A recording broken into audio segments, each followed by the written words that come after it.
আসসালামু আলাইকুম রহমতুল্লাহি বারাকাতু। মাহে রমজান, রমজান মাস। রমজান মাস আসলেই আমাকে ইফতারে একটা দম পড়ে যায়। তো আজকে একটা জিনিস খেয়াল করলাম, এক দোকানে এক কাকা আইছে। কাকা আইসে উনি বলতেছে দোকানদারে যে, "ভাই ভাতিজা চাইল আছে নাকি পোলাও চাইল?" তো দোকানদার কইলো, "হ্যাঁ কাকা পোলাও চাইল আছে।" কইলো, "কেমন?" কয়, "৩-৪ প্রকার আছে।" কইলো, "মিডিয়ামটা দেও।" তো দাম কওয়ার পরে উনি কইলো কি, "কাকা একটু নিচে যাও। রোজাদারকে খাওয়াবো তো অনেক মানুষ।" তো এখানে এটা কোথায় আসলাম হলো কি কারণে? কারণ রমজান মাসে খাওয়ানো বা রোজাদার ব্যক্তিদের ইফতারি করানো বা ভালো কাজের উদ্দেশ্যে যায়, এটা তো পরপরের জন্য মানুষ গুছায়। উনারা দেখে বললেন উনি ভালো সুশীল, সম্ভ্রান্ত এবং টাকাওয়ালা মনে হলো।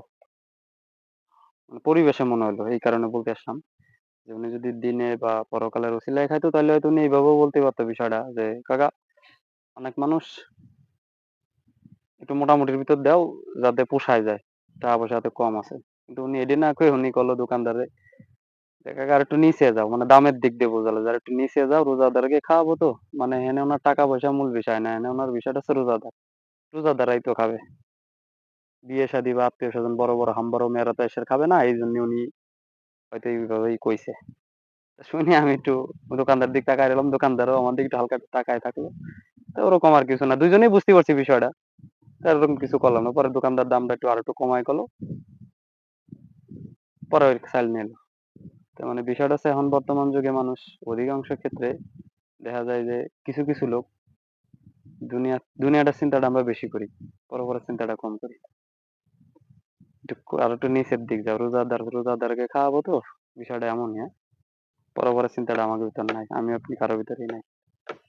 এটাই খারাপ লাগলো তাই বললাম। যে রোজাদারকে খাওয়াবো তো একটু নিচে যাও। আল্লাহ হাফেজ, হ্যাঁ? আমাদেরকে আরো উৎকৃষ্ট মানেরটা খাওয়াইতে হবে।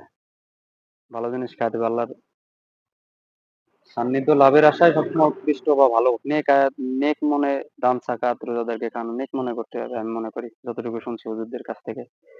এরকম নিয়ত থাকলে হবে না যে রোজাদারকে খাওয়াবো তো একটু নিচে যাও। আল্লাহ হাফেজ।